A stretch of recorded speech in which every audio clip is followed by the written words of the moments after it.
Man, how short am I? A blind woman just told me I'm short. So we had a conversation for a few moments, and as we wrapped up, this young woman who was blind, she couldn't see, she said to me, "You know, I thought you'd be a lot taller."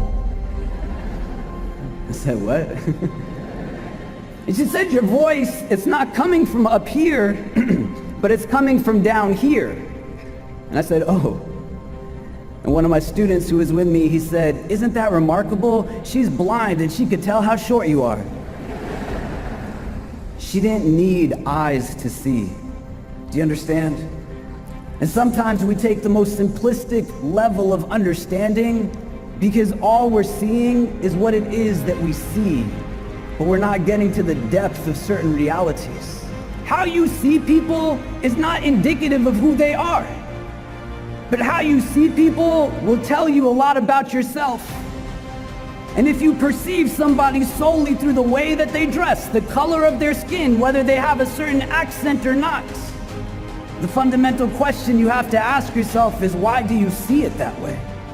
Your organs of sensory perception, they are not limited to the eyes that you see with, the ears that you hear with, the tongues that you taste with, the hands that you touch with, even the minds that you think with. But you have a primary organ of cognition that will synthesize all of this information as it goes into you in various ways. And if you don't know why it's processing in the way that it is, it's just going to regurgitate the same challenges that we see day in and day out. You get what I'm saying? Our deepest strengths are not when we are apart, but only when we come together in ways that we uniquely can. And this is imperative to be able to reflect upon now, because in your work, you will have full opportunity to decide who it is that you will serve and who it is that you will not serve. And you have to ask yourself today, what will somebody need to look like for me to not be there for them?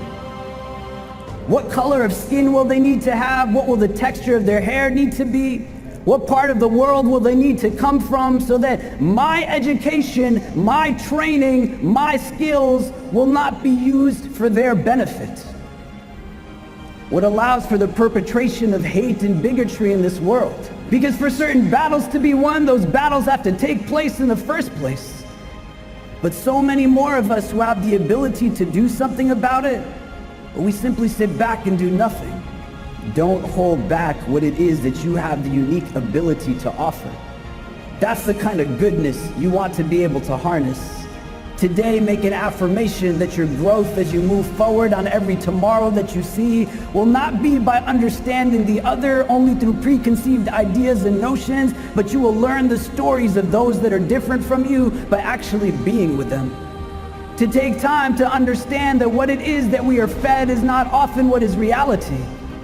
And the gain will not be only for those that will benefit from your presence, but your perspectives will broaden in ways that you can't even imagine. May you be protected always from hearts that are not humble, tongues that are not wise, and eyes that have forgotten how to cry.